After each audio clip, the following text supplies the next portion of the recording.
Hello again. All right. So this is like my third or fourth attempt to try to make this video. So hopefully this one goes through. And I'm just gonna tell you, if you hear kids in the background, we're a multi-generational household. That's just my grandkids playing upstairs. So anyway, I'm gonna try this again. Okay, so this video we're going to be two-toning this Cosmo flower. We have a series of flowers on our website that are birth flowers, and Cosmo is the birth flower for October. And you'll see with this set, so we've got, you know, the stamp and then the cutter that goes with it. But we also have a bloom cutter or blossom cutter. And what this is for is if you just want to do a bloom or a blossom, and this is especially helpful if you're going to do a platter of cookies or a cookie bouquet. This is very helpful. So it does come with a blossom cutter. This is the buttercream cutter, so that's going to be the next video that I do. So I'm going to set that aside because we won't be using it for this video. All right, so we're going to start off. Oh, by the way, I have not had time for any baking because I've been trying to do these videos. So I don't have a Cosmo flower cookie baked to put our fondant piece on, but you'll get the idea. All right, so we're going to start off, and what we need to do is we're going to dust the stamp. And this cheesecloth bag comes in your starter kit. So each person's first order, you get a free starter kit, and it comes with some basic tools and supplies that you'll need. All right, so I've got this nice and well dusted, and I've got my fondant mixed up. I'm going to do a purple Cosmo, yellow in the center, and then green for the stem. All right, so I'm going to start off. You always want to work from the center out. So I'm going to start with the yellow. I don't remember what the center of a flower is called. I can't remember. It's been a long time since we did botany class. And I'm just gonna take that, and then you want to take your acrylic scraper, which also comes in your starter kit, and you just have, you know, firm downward force and then moving as you go. So I'm pressing down and moving across. All right, here we go.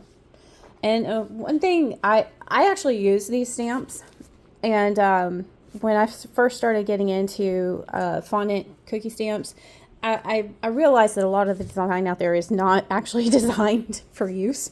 So we have a couple of things that we do differently with our designs. And every design that we make, we actually test it out to make sure that it's going to work well. So one of my pet peeves is when the center of a flower like bleeds everywhere. So we've got this little retaining wall. So that just helps, you know, keep everything nice and tidy.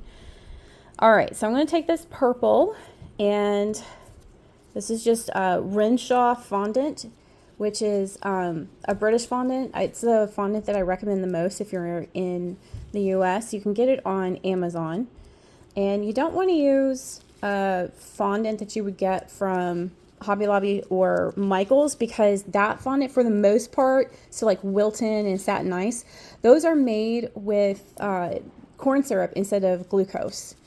And they just don't work as well. And the glucose really gives it this great elasticity that makes it really good for two-toning cookies. All right, so I've got that in there. And I'm going to do the same thing, and it's just going to be firm downward pressure and just kind of scooting across gently. There we go. And it kind of, you know, see how it like peeled itself out a little bit? So what I'm going to do is, you know, just put a little bit back in there. Just backfill a little bit. There we go. Okay, and we're going to do the same thing over here. I'm just going to firm downward pressure and then scooting across. And I like to just kind of like go back and forth and like shimmy across, because that seems to keep it from ripping out like that too much. Okay. And if I feel like I have scraped off too much fondant and there's not going to be enough to make contact with the base fondant, I'll just put a little bit back in like you've seen me do. All right, so now I'm going to take my cookie scribe or poker, which also comes with your starter kit, and I'm going to clear out the fondant that is in the stem channel right here. All right, so for the stem, you want to just take this and roll it out like in a cylinder, kind of like when you're a kid and you're playing with Play-Doh. I remember when I was playing Play-Doh, the very first thing I learned was how to roll the Play-Doh out and just make this like cylinder type thing.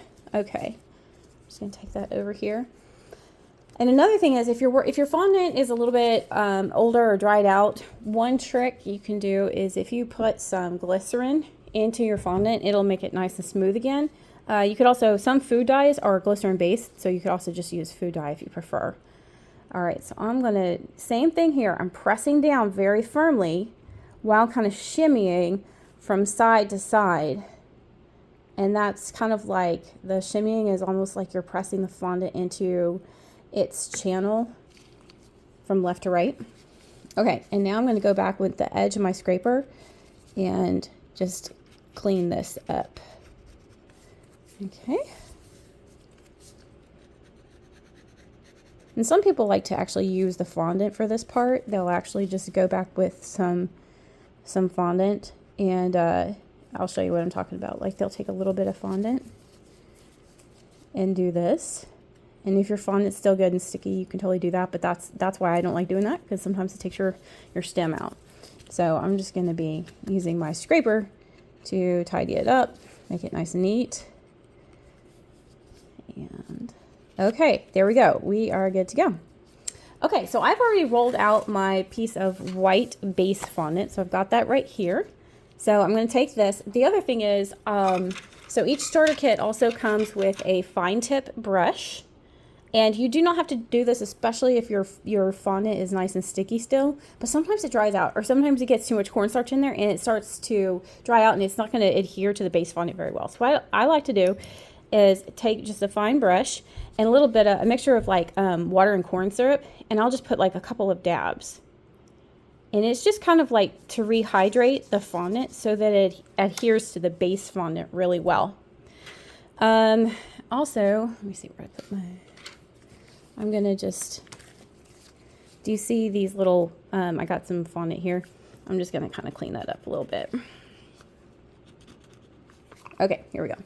All right, and then from here, you just want a nice, good, firm downward pressure. And when I'm doing a flower and it's got a stem or anything that has like a thin part of it, I always start my peel from the stem. So I start peeling the stamp up from the stem. That's what I want to get, is I want to get that stem out. Okay. This needed more pressure, and if it didn't adhere well, you can flip it over, roll it, get some good contact pressure there. Okay. And voila, there you go. All right, and the starter kit also comes with this nice handy dandy fan brush. There we go. And then you're going to take your cutter. All right, we're just going to cut this out.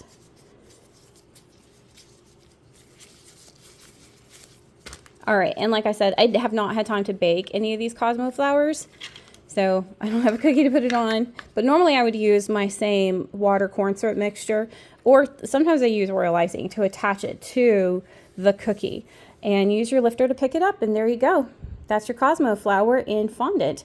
So give me just a second, and I'm going to film a video of how to do the same flower, but using rolled buttercream. All right.